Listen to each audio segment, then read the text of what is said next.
नमस्कार। दिन भर की तमाम बड़ी और अहम खबरों के साथ हाजिर हूं मैं अमृता चौरसिया। शुरुआत हेडलाइंस से।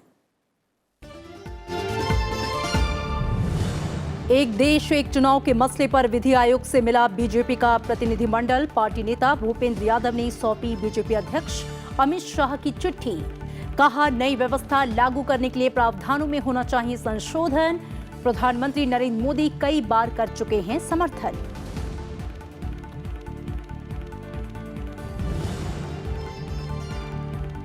इलाहाबाद बैंक की पूर्व प्रबंध निदेशक उषा अनंत सुब्रमण्यम बर्खास्त। पीएनबी धोखाधड़ी मामले में सीबीआई चार्जशीट में नाम, आज ही हो रही थी रिटायर।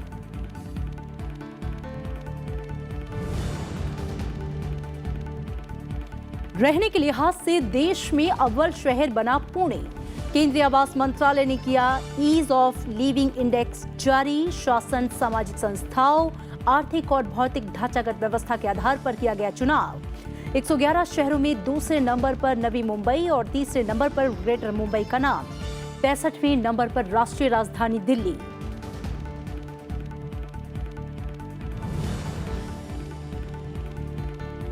महंगाई के मोर्चे पर राहत की खबर। 9 महीने के निचले स्तर पर खुदरा महंगाई दर जून में करीब 5% के मुकाबले जुलाई में रही 4.17%। बैंकिंग शेयरों में कमजोरी के चलते रुपए में डॉलर के मुकाबले ₹1.08 की गिरावट।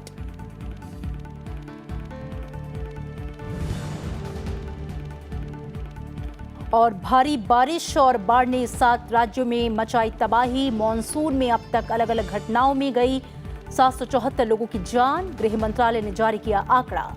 उत्तराखंड और हिमाचल समेत 16 राज्यों में भारी बारिश का अलर्ट। जम्मू कश्मीर में रोकी गई अमरनाथ यात्रा।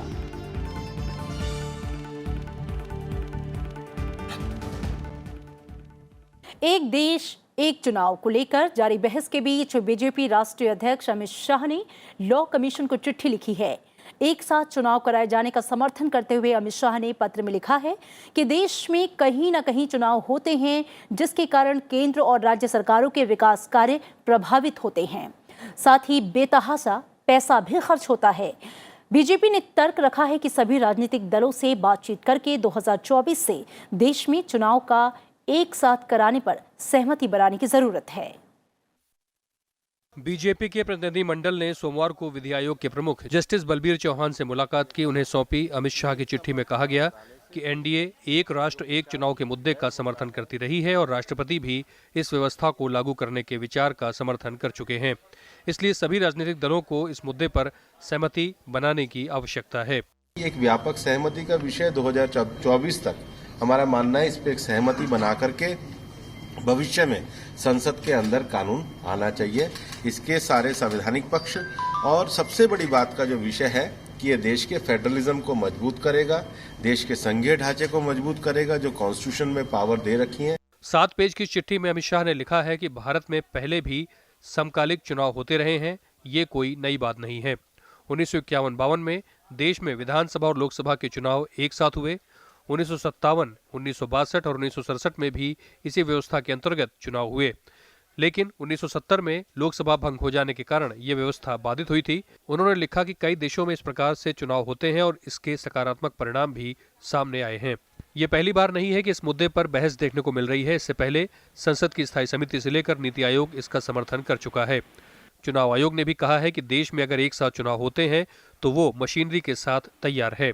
लेकिन अभी मुख्य विपक्षी दल कांग्रेस के अलावा कई दलों को इस पर आपत्ति है और वो लॉ कमीशन से मिलकर अपनी आपत्ति भी दर्ज करा चुके हैं। ये भी अहम है कि 27 अगस्त को आगामी चुनाव को लेकर चुनाव आयोग ने सर्वदलीय बैठक भी बुलाई है। पंचानन मिश्रा, राज्यसभा टीवी। कांग्रेस अध्यक्ष राहुल गांधी ने एक बार फिर से केंद्र सरकार को राफेल डील, बेरोजगारी और किसानों के मसले पर घेरने की कोशिश की। राहुल गांधी कर्नाटक और तेलंगाना दौरे पर हैं। कर्नाटक के बीदर में राहुल गांधी ने आज एक जनसभा को संबोधित किया, जहां उन्होंने आरोप लगाया कि केंद्र सरकार ने देश भर के किसानों को राहत पहुंचाने के बजाय कुछ उद्योगपतियों पर ज्यादा ध्यान दिया। राफेल डील मसले पर राहुल गांधी ने आरोप लगाया कि सरकार जनता को सच्चाई बताने से बच रही है। किसानों को राहत दिए जाने पर राहुल गांधी ने कहा कि कर्नाटक चुनाव से पहले कांग्रेस ने किसानों को कर्ज माफी का भरोसा दिलाया था और राज्य में उनकी सरकार ने अपना वादा पूरा किया। राहुल गांधी ने कहा कि केंद्र सरकार देश भर में किसानों का कर्ज माफ करके दिखाए। बीदर की रैली के बाद राहुल गांधी ने स्वयं सहायता समूह के सदस्यों से भी मुलाकात की। पूरे देश में इन्होंने सिर्फ 10,000 करोड़ रुपया एमएसपी बढ़ाई, उससे 3 गुना ज्यादा पैसा सिर्फ कर्नाटक की सरकार ने कर्नाटक के किसानों का कर्जा माफ किया है। मतलब जो उन्होंने पूरे देश के किसानों के लिए किया, उससे 3 गुना ज्यादा कर्नाटक की सरकार ने करके दिखा दिया। और इधर उधर घूमते हैं, कहते हैं भैया मैं किसानों के लिए काम करता हूं, किसानों की रक्षा करता हूं। देश में रहने के लिए पुणे सबसे बेहतर शहर है। केंद्रीय आवास और शहरी कार्य मंत्रालय की ओर से आज जारी ईज ऑफ लिविंग इंडेक्स में पुणे पहले स्थान पर है। इसके बाद नवी मुंबई और ग्रेटर मुंबई का स्थान है। सरकार की तरफ से पहली बार देश में शहरों की रैंकिंग जारी की गई है। ईज ऑफ लिविंग इंडेक्स में पहले 3 पायदानों पर महाराष्ट्र के शहरों ने जगह बनाई है। इनमें पहले स्थान पर पुणे, तो दूसरे पर नवी मुंबई और तीसरे पर ग्रेटर मुंबई हैं। सर्वेक्षण में इन शहरों को रहने के लिहाज से सबसे उम्दा माना गया है। इसके अलावा तिरुपति, चंडीगढ़, ठाणे, रायपुर, इंदौर, विजयवाड़ा और भोपाल टॉप 10 लिस्ट में शामिल है। इंडेक्स में चेन्नई 14वें और नई दिल्ली 65वें पायदान पर हैं। सर्वेक्षण में पश्चिम बंगाल के 4 शहरों कोलकाता, हावड़ा, न्यू टाउन और दुर्गापुर ने हिस्सा नहीं लिया। वहीं उत्तर प्रदेश का रामपुर सूची में सबसे निचले पायदान पर है। सर्वेक्षण में 111 शहरों की रैंकिंग जारी की गई। To make them inclusive, safe, resilient and sustainable, being measured through a set of 30 indicators. The Ease of Living Index provides a strong impetus to India's efforts for systematic tracking progress of the SDGs in the urban areas. Ease of living index में मानकों के आधार पर शहरों की ranking तैयार की गई। इनमें शासन, सामाजिक संस्थान, आर्थिक और भौतिक ढांचागत व्यवस्थाएं शामिल हैं। रैंकिंग में शहरी व्यवस्था को 78 इंडिकेटर्स पर मापा गया। 1,500 plus officials participated across these workshops. Besides collecting data on a range of metrics to evaluate performance of the city administration, the exercise spread over 4 months also collected feedback from over 60,000 citizens to measure satisfaction on urban services. शहरों में रहने की स्थितियां सतत विकास के लक्ष्यों से जुड़ी हैं। सतत विकास में गरीबी को खत्म करने के साथ ही धरती को बचाने पर जोर है। साथ ही सामाजिक शांति और समृद्धि के पहलू भी इसमें शामिल हैं। ईज ऑफ लिविंग इंडेक्स का मकसद शहरों के बीच स्वस्थ प्रतिस्पर्धा को बढ़ावा देना भी है, जिससे वो शहरी योजना और प्रबंधन को बेहतर कर सकें। शहरों की रैंकिंग बनाने की योजना 2017 में तैयार हुई थी। कृति मिश्रा, राज्यसभा टीवी। स्वच्छ सर्वेक्षण 2019 देश के सभी शहरों और कस्बों में 4 से 31 जनवरी के बीच आयोजित किया जाएगा। इस बार इसमें सतत बड़े पैमाने पर नागरिक भागीदारी और समाज के सभी वर्गों में जागरूकता पैदा करने पर जोर होगा। इस बार सर्वेक्षण पूरी तरह से डिजिटल होगा। साथ ही शहरों और कस्बों के बीच स्वस्थ प्रतिस्पर्धा को बढ़ावा देना भी इसका मकसद है, जिससे स्वच्छता को बढ़ावा मिले। शहरों के मूल्यांकन में खुले में शौच रोकने के लिए प्रबंध, कचरा इकट्ठा करने की व्यवस्था, कचरे को संसाधित करने के वैज्ञानिक तरीकों जैसे मानकों पर जोर होगा। Features of the survey are geared towards encouraging large-scale citizen participation, ensuring sustainability of initiatives taken towards garbage-free and open defecation-free cities, providing credible outcomes which would have to be validated as they are being done by third-party verification and certification. Jodhpur और जयपुर देश के सबसे साफ सुथरे station हैं।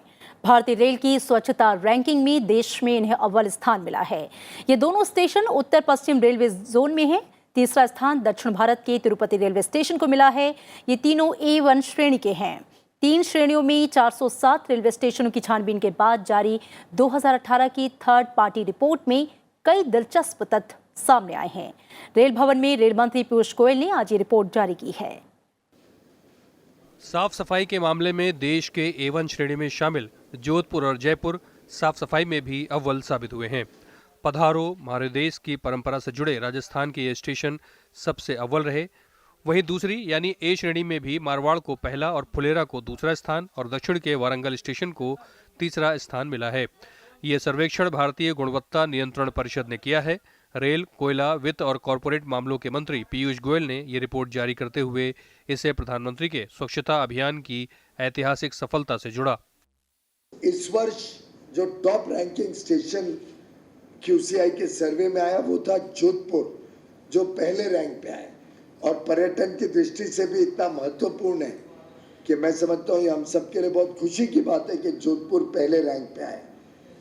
पिछले वर्ष यही विशाखापट्टनम का रैंक था, तो अब विशाखापट्टनम के लिए भी एक चेतावनी है कि वो और परकअप हो। जोधपुर के लिए चेतावनी है कि वो मेंटेन करे अपना, और बाकी सब के लिए चेतावनी है कि अब हम सब भी पहली श्रेणी में आने की कोशिश करें।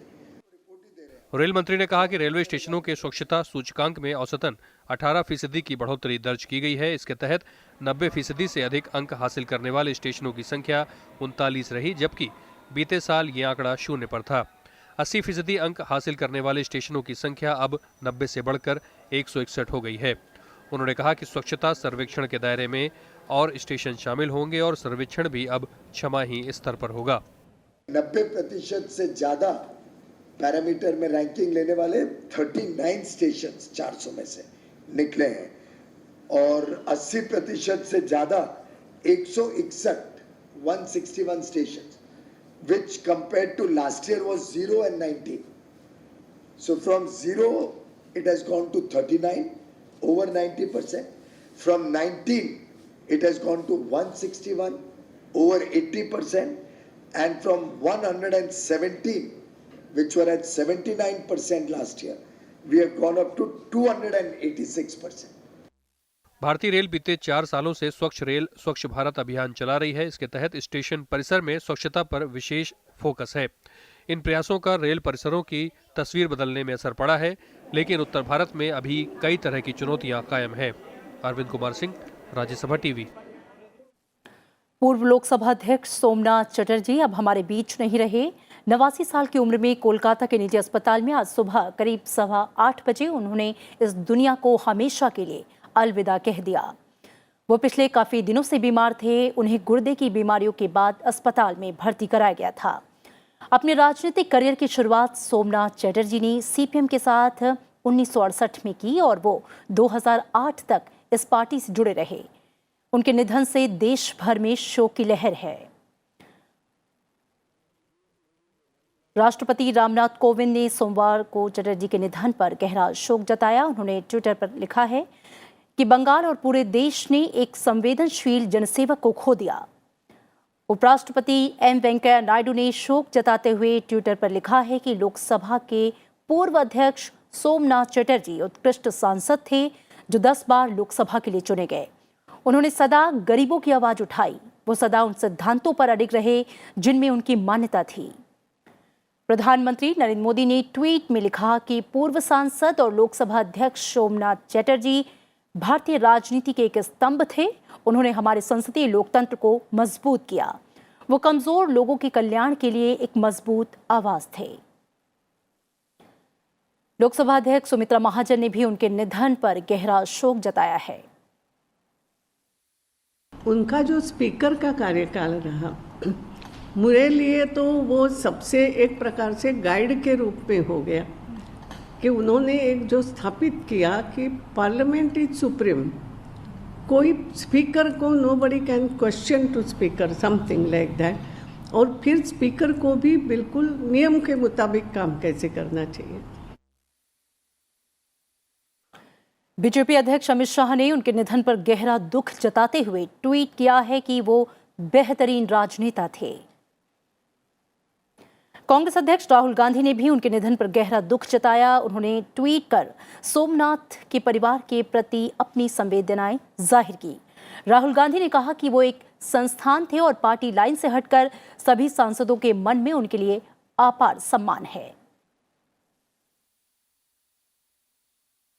राज्यसभा के उपसभापति हरिवंश ने भी सोमनाथ चटर्जी के निधन पर गहरा दुख जताया है। इस तरह से सांसदों को अनुशासन में रखकर बेहतर ढंग से देश के सवालों पर डिबेट कराने की कोशिश की, वह अद्भुत है। उनका जाना दुखद है, खास तौर से जब आज लोकतांत्रिक संस्थाओं को इस तरह प्रेरित करने वाले लोग चाहिए, तब उनका जाना और भी दुखद है। पूर्व लोकसभा अध्यक्ष सोमनाथ चटर्जी के निधन पर देश में शोक की लहर है। पूर्व प्रधानमंत्री मनमोहन सिंह ने भी सोमनाथ चटर्जी के निधन को देश के लिए बड़ी क्षति बताया। मनमोहन सिंह ने कहा कि सोमनाथ चटर्जी हमेशा गरीबों और वंचितों के लिए काम करते रहे। सोमनाथ चटर्जी के निधन पर सभी राजनीतिक दलों के नेताओं ने शोक प्रकट किया है। देखिए, सोमनाथ दास संसदीय मर्यादाओं, संसदीय परंपराओं और संसदीय व्यवस्थाओं का खुद में एक स्कूल थे, और जिस तरह से उन्होंने एक बहुत ही सफल सांसद, एक बहुत ही सफल लोकसभा स्पीकर के रूप में अपनी पूरी भूमिका निभाई।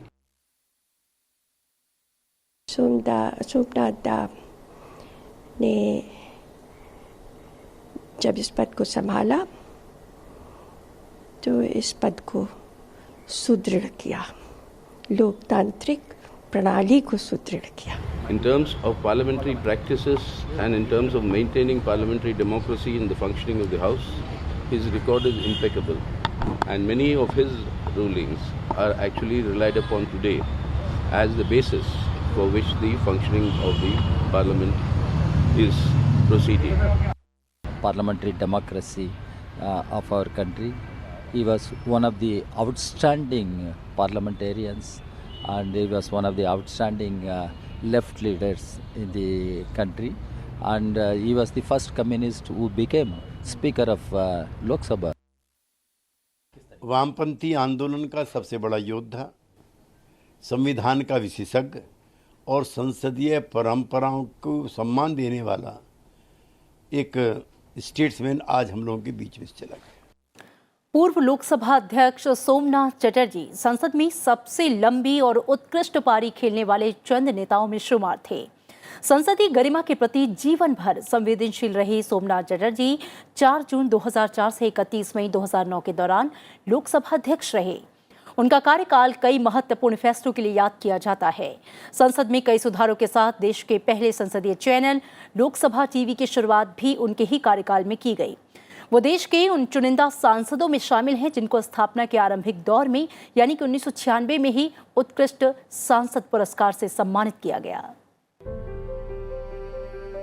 पूर्व लोकसभा अध्यक्ष सोमनाथ चटर्जी का जन्म 25 जुलाई 1929 को असम के तेजपुर में हुआ। कोलकाता और ब्रिटेन में शिक्षा के बाद उन्होंने वकील के रूप में करियर शुरू किया। उनके पिता NC चटर्जी जाने माने वकील और हिंदू महासभा के संस्थापकों में से थे, लेकिन पिता की धारा के विपरीत सोमनाथ चटर्जी वामपंथी धारा में शामिल हो गए। 1968 में CPM के सदस्य बने और सक्रिय राजनीति में उन्होंने कदम रखा। 1971 से 2004 के दौरान एक बार को छोड़कर वो 10 बार लोकसभा के सदस्य चुने गए। 1989 से 2004 के दौरान लोकसभा में CPM संसदीय दल के वो नेता भी रहे। 4 जून 2004 को सोमनाथ चटर्जी के राजनीतिक जीवन का अहम पड़ाव था। 14वीं लोकसभा के अध्यक्ष के रूप में वो उस दौरान सर्वसम्मति से चुन लिए गए। दिलचस्प तथ्य ये भी है कि वो देश के पहले प्रोटेम स्पीकर हैं जिनको इस पद के लिए चुना गया।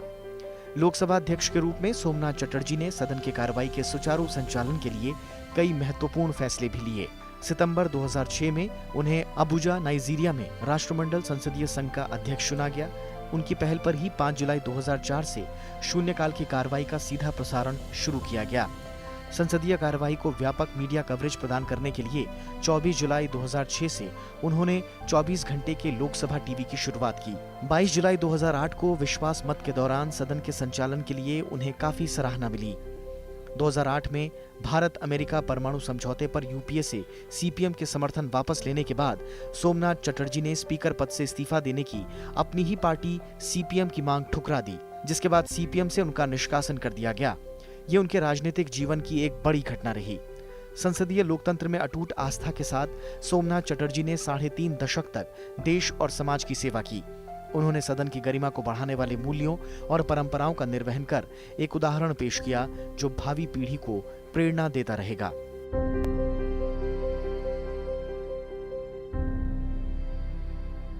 15 अगस्त को देश स्वतंत्रता के 72 साल पूरे कर रहा है। इसे लेकर तैयारियों में कोई कसर नहीं छोड़ी जा रही है। सोमवार को फुल ड्रेस रिहर्सल की गई।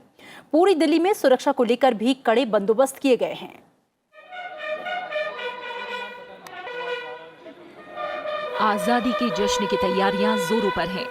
15 अगस्त के आयोजन के लिए सोमवार को लाल किले पर तड़के सुबह फुल ड्रेस रिहर्सल का आयोजन किया गया। जमीन से लेकर आसमान तक लाल किले और आसपास के इलाकों पर कैमरे से चप्पे चप्पे पर नजर रखने के पूरे इंतजाम किए गए हैं। सुरक्षा कर्मियों को राजधानी के हर कोने में तैनात किया गया है। इस दौरान कई मार्गों पर रूट डाइवर्ट किए गए तो कुछ मार्ग बंद भी कर दिए गए। हम इसकी पूजा करते हैं कि भारत देश कुछ बात ऐसी हस्ती मिटती नहीं हमारी, सदियों रहा है दुश्मन दौरे जमा हमारा। स्वतंत्रता दिवस समारोह में तीनों सेनाओं के अलावा एनसीसी कैडेट्स और हाल ही में दिल्ली पुलिस में शामिल नॉर्थ ईस्ट की 36 महिला स्वाट भी प्रधानमंत्री नरेंद्र मोदी के सुरक्षा घेरे को और मजबूत करेंगी।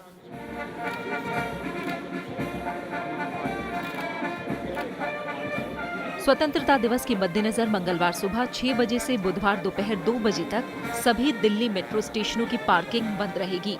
इस दौरान दिल्ली मेट्रो ने सभी पार्किंग एरिया की साफ सफाई की सलाह दी है। अनु दीवान, राज्यसभा टीवी। और हापुड़ मॉब लिंचिंग मामले में सुप्रीम कोर्ट ने उत्तर प्रदेश सरकार को नोटिस जारी कर जवाब मांगा है। साथ ही मेरठ आईजी को मामले की छानबीन करने के निर्देश दिए गए हैं। मामले से जुड़े गवाहों की सुरक्षा और घटना की जांच पर सुप्रीम कोर्ट ने मेरठ के आईजी से 2 हफ्ते में पूरी रिपोर्ट मांगी है। अगली सुनवाई 28 अगस्त को होगी। याचिकाकर्ता ने आरोप लगाया है कि भीड़ की हिंसा का शिकार बने उनके साथी की मौत को उत्तर प्रदेश पुलिस ने रोड रेज की घटना करार दिया। याचिका में मांग की गई है कि घटना की जांच कोर्ट की निगरानी में एसआईटी से कराई जाए। साथ ही मामले का ट्रायल प्रदेश से बाहर चलाया जाए।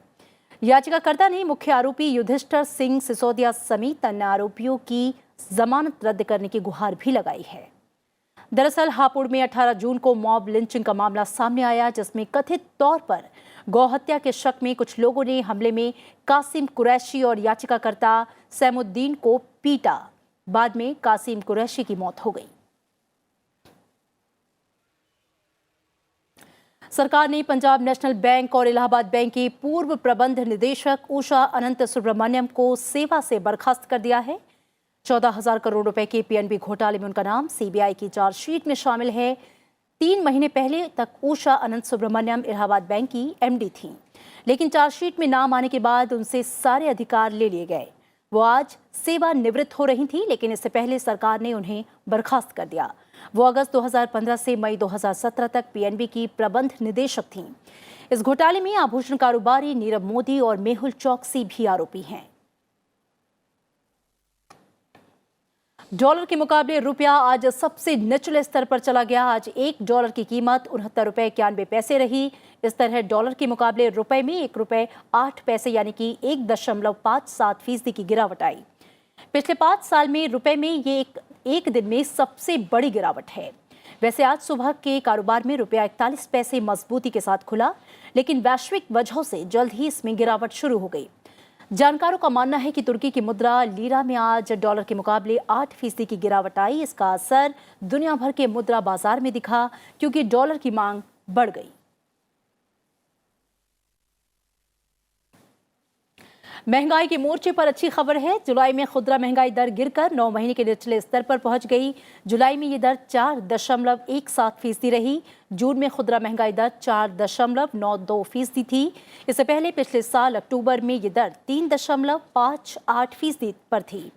जुलाई में सब्जियों की कीमतों में -2.19% की गिरावट आई। वहीं फलों के दाम में बढ़ोतरी भी 6.98% कम हुई।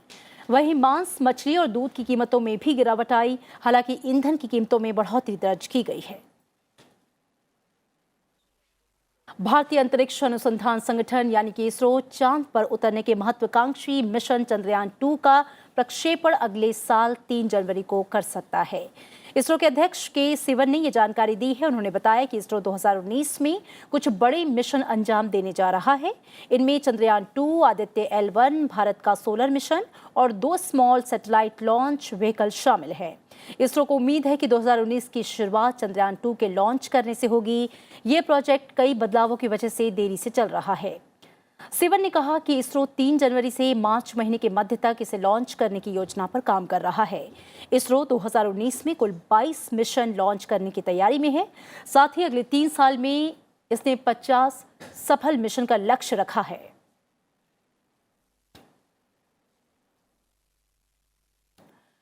भारत ने आज शाम 7 पाकिस्तानी कैदियों को रिहा कर दिया है। इससे पहले भारत ने 7 अगस्त को 14 पाकिस्तानी मछुआरों को भी रिहा किया था। उधर पाकिस्तान ने भी आज 26 मछुआरों समेत 29 भारतीयों को आज जेल से रिहा किया। पाकिस्तान के विदेश विभाग के प्रवक्ता मोहम्मद फैसल ने एक बयान में बताया है कि इन कैदियों की रिहाई 14 अगस्त को मनाए जाने वाले पाकिस्तान के स्वतंत्रता दिवस के एक दिन पहले सद्भावना के तौर पर की गई है। भारत ने इस साल अब तक पाकिस्तान के 178 कैदियों को छुड़ाने में सफलता पाई है। और केरल के कई जिलों में बाढ़ से हालात खराब बने हुए हैं। आज भी कई जिलों में बारिश हुई है, जिससे राहत और बचाव के काम में दिक्कतें आ रही हैं। मौसम विभाग ने तटीय आंध्र के लिए चेतावनी जारी कर मछुआरों को समुद्र में नहीं जाने को कहा है। यहां 35 से 60 किलोमीटर प्रति घंटा की रफ्तार से हवाएं चल रही हैं। राज्य में कई बांधों से अब भी पानी छोड़ा जा रहा है। अब तक 39 लोगों की मौत हो चुकी है, जबकि 60,000 से अधिक पीड़ित राहत शिविरों में शरण लिए हुए हैं। राज्य में 1 लाख से अधिक लोग विस्थापित हुए हैं। सेना, नौसेना, वायुसेना और एनडीआरएफ के जवानों को बुरी तरह से प्रभावित जिलों कोझिकोड, इदुक्की, मलप्पुरम, कन्नूर और वायनाड में राहत और बचाव के काम में लगाया गया है। राज्य से आने वाले केंद्रीय पर्यटन मंत्री केजे अल्फोंस ने कहा कि बुनियादी ढांचे को दुरुस्त करना सबसे बड़ी चुनौती है। Level goes down, I guess even whatever is remaining would all just go off. So we need massive money, funds for rebuilding the road infrastructure. Bridges, got a few bridges have got washed off. Then electricity infrastructure, power stations and transmission lines. Then irrigation bunds and canals. और देश के कई राज्य भारी बारिश और बाढ़ की चपेट में हैं। हिमाचल प्रदेश, उत्तराखंड, जम्मू कश्मीर, पश्चिम बंगाल, असम और ओडिशा सहित कई राज्यों में जनजीवन अस्त व्यस्त है। कई जगह भूस्खलन की वजह से लोगों को अपनी जान गंवानी पड़ी है। मौसम विभाग ने अगले 2 से 3 दिनों में तेज से बहुत तेज बारिश होने की चेतावनी दी है। हिमाचल प्रदेश में भारी बारिश की वजह से हुए हादसों में पिछले 24 घंटे में 18 लोगों की मौत हो चुकी है। इनमें से सोलन जिले में 8, जबकि मंडी में 4 लोगों की मौत हुई। हमीरपुर और कांगड़ा जिले में 2-2, जबकि बिलासपुर और ऊना में 1-1 शख्स की जान गई। राज्य में भूस्खलन की वजह से चंडीगढ़ शिमला हाईवे समेत कई रास्ते बंद करने पड़े हैं। शिमला, कांगड़ा, मंडी, सोलन और ऊना में स्कूल बंद कर दिए गए हैं। मंडी जिले में पंडोह बांध से पानी छोड़ा गया है। निचले इलाकों में रहने वाले लोगों को और पर्यटकों को व्यास नदी के आसपास नहीं जाने के निर्देश दिए गए हैं। जो नुकसान हुआ पूरे हिमाचल प्रदेश में इस बारिश के कारण, अब की इस बरसात का, वो भी काफ़ी ज़्यादा नुकसान हुआ है। अभी तक जो अनुमान हमारा है मोटे तौर पर लगभग 775 करोड़ रुपए का नुकसान हुआ है। वहीं जम्मू कश्मीर में खराब मौसम की वजह से अमरनाथ यात्रा को स्थगित कर दिया गया है। भूस्खलन की वजह से उधमपुर के खीरी में श्रीनगर हाईवे बंद कर दिया गया है। रास्ते से मलबा हटाकर यातायात बहाल करने का काम जारी है। उत्तराखंड में लगातार हुई बारिश की वजह से हरिद्वार के रुड़की जिले में जगह जगह वाटर लॉगिंग हो गई है। राज्य के मौसम विभाग ने उत्तराखंड में अगले 24 घंटे में तेज बारिश के मद्देनजर रेड अलर्ट जारी किया है। उत्तर प्रदेश में कल रात से भारी बारिश और उससे जुड़ी हादसों में 9 लोगों की मौत हुई, जबकि 6 लोग घायल हुए हैं। इधर मौसम विभाग ने पश्चिम बंगाल और ओडिशा में अगले 36 घंटों में भारी बारिश की चेतावनी जारी की है। खराब मौसम के चलते मछुआरों को समुद्र में नहीं जाने की सलाह दी गई है। गृह मंत्रालय के मुताबिक इस बार मानसून के मौसम में 7 राज्यों में बाढ़ और बारिश से जुड़ी घटनाओं में 774 लोगों की जान जा चुकी है। और इसी के साथ इस बुलेटिन में मेरे साथ इतना ही। चलते चलते एक नजर डालिए देश भर में कैसा है आज मौसम का हाल। दीजिए इजाजत, नमस्कार।